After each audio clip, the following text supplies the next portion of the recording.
Hello everyone. Hello everyone. Welcome back to the channel. In today's video, we are going to learn about determinants of supply in a simple and easy way.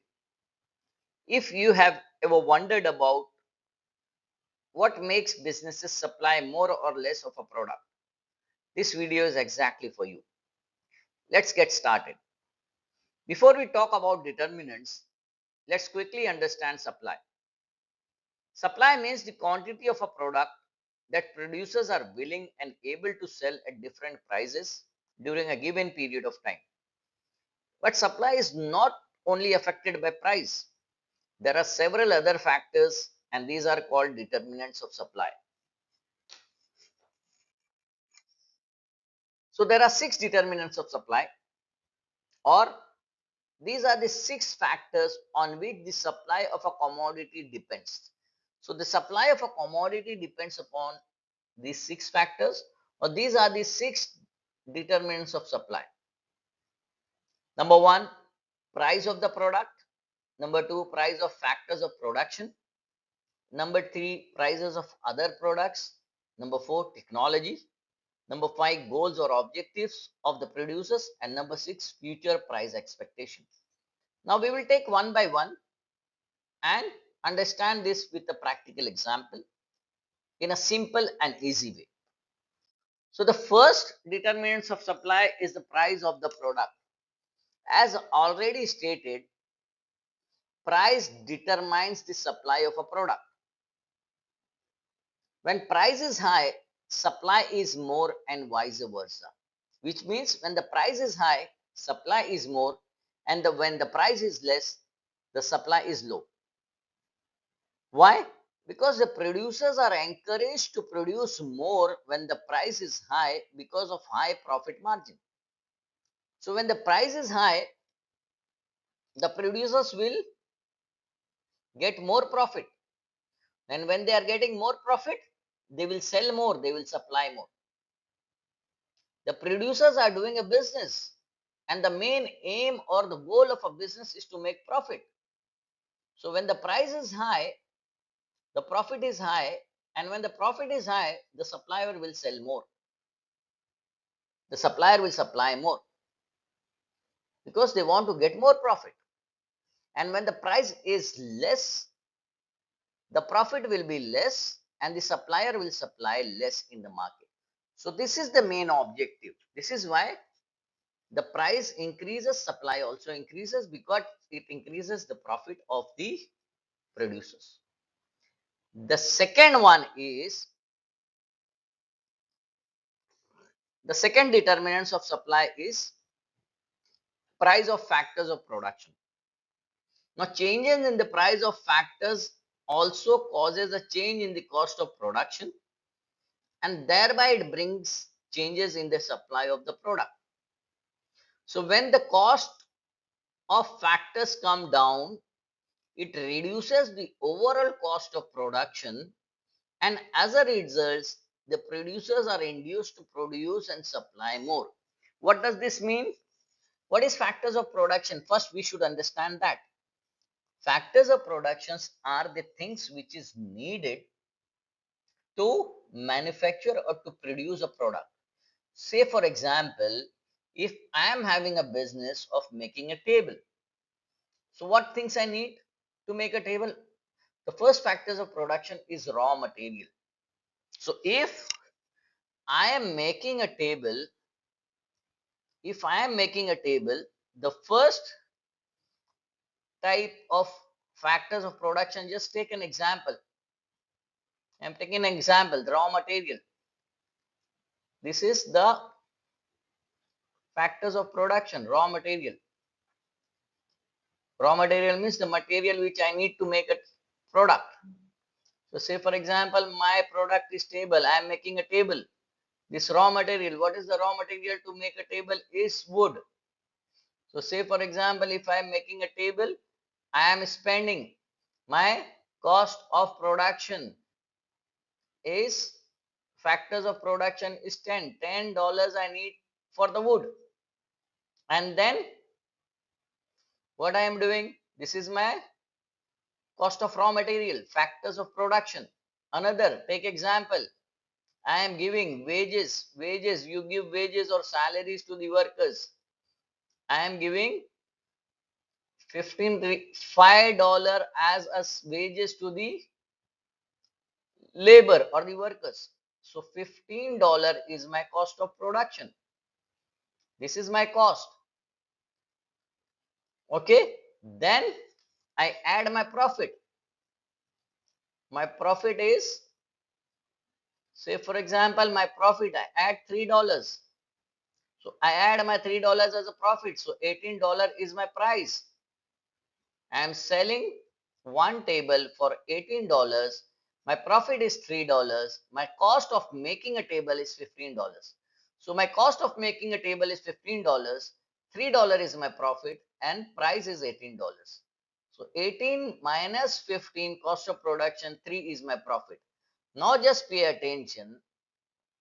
If the cost of wood from 10, the cost of woods come down, the cost of wood is $5 and I am paying $5 to the wages to the workers. So my cost of productions comes down to $10. Before it was 15. So this is my cost. Now cost of productions comes down to 10. So what will happen?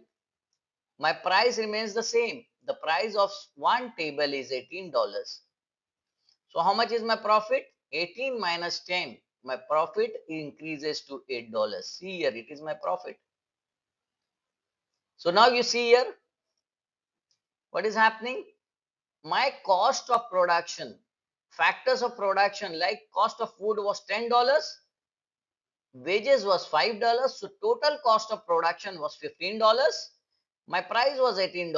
So 18 minus 15, my profit was $3. Now what happened? The cost of the wood goes down. This is one of the factor, raw material, with which I make the table. So the cost of raw material, that is wood, comes down from $10 to $5. And the cost of wages remains same, $5. So my total cost of production is $10 only. Before my cost of production was $15. Now my cost of production is $10. Price remains the same. It was $18 before, $18 now also. So when the cost of production goes down, the profit increases from $3 to $8. You see, my cost of production goes down, profit increases. And when the profit increases, the supply increases. So when the price of factors of productions come down, the supply increases because the profit increases. Now we will move on to the next determinants. What is my next determinant? Price of other factors. Just pay attention. Prices of substitutes and complements also affects the supply of a products. For example, if the price of tea rises, it will result in the reduction in the production and supply of coffee, as the producers will withdraw resources from the production of coffee and devote this to the production of tea. Now what does this mean? If now here example is given, what is substitute goods and what is complementary goods, this I have explained in my previous video where I was explaining law of demand. So if price of the tea rises, tea and coffee are substitute goods. So just pay attention. Here we have two substitute goods, tea and coffee. Now if the price of the tea was $10 and price of coffee was also $10. Okay. So there was a profit. There was a profit of $4 for selling tea and profit of $4 for selling coffee also. This is my price. Just pay attention, price. And this is the profit.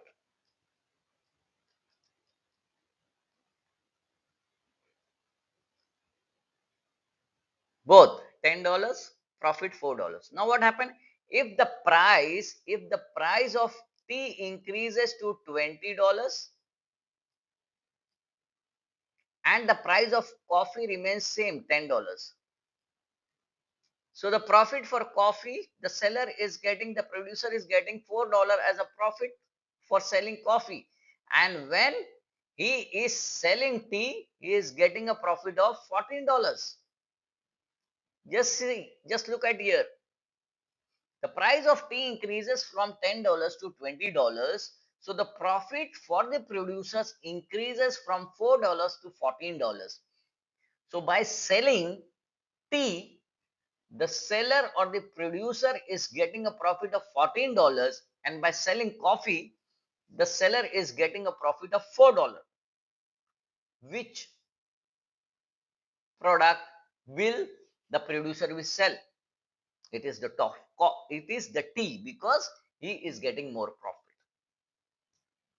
So price of coffee remains the same, it did not change, but the supply of tea is increasing because the price of tea increases. When the price of tea increases, the supply of tea also increases because the producer is getting more profit. This is the third determinant. The fourth determinant is technology. The change in the technology also affects the supply of the product. It may reduce the cost of production.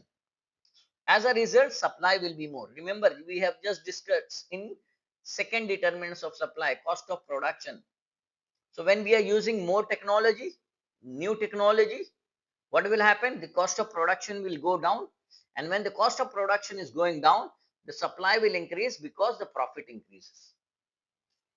Here example I have taken, automatic and digital photocopier machines have increased the speed of photocopy per unit, and therefore large production is taking place. The cost of production has gone down because of updated technology. So what happened? The profit increases, the supply also increases. So you can see in my diagram here, improved technology means more supply.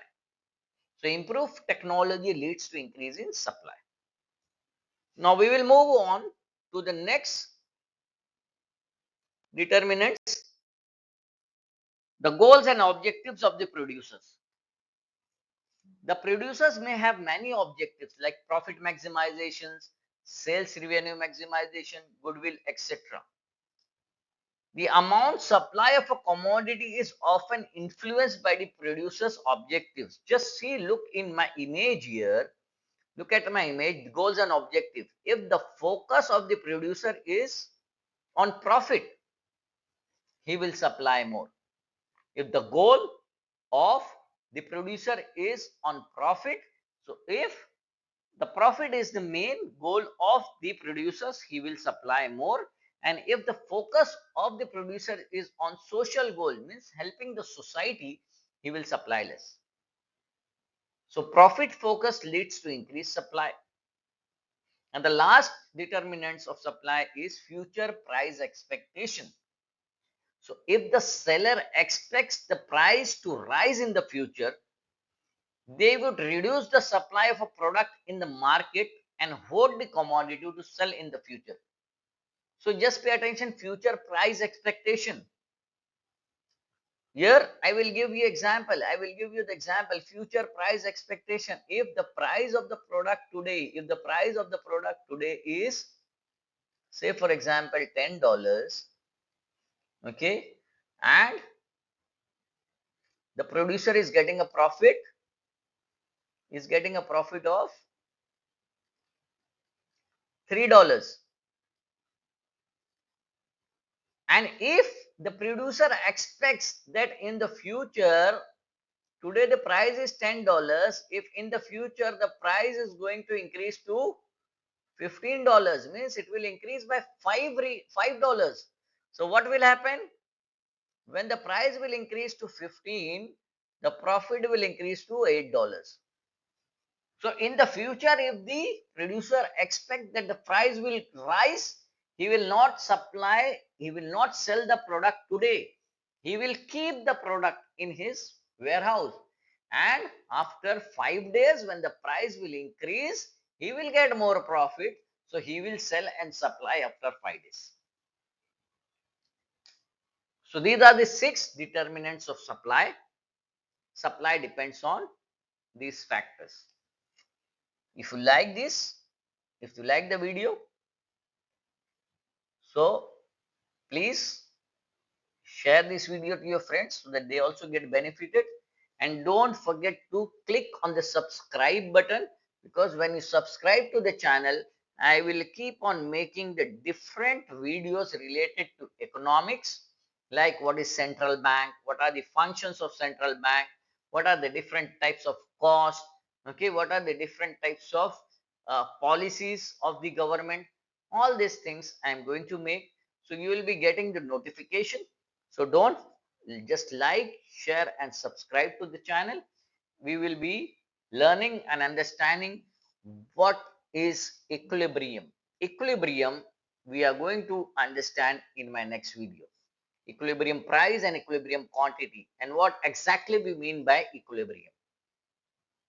Okay, so see you in my next video.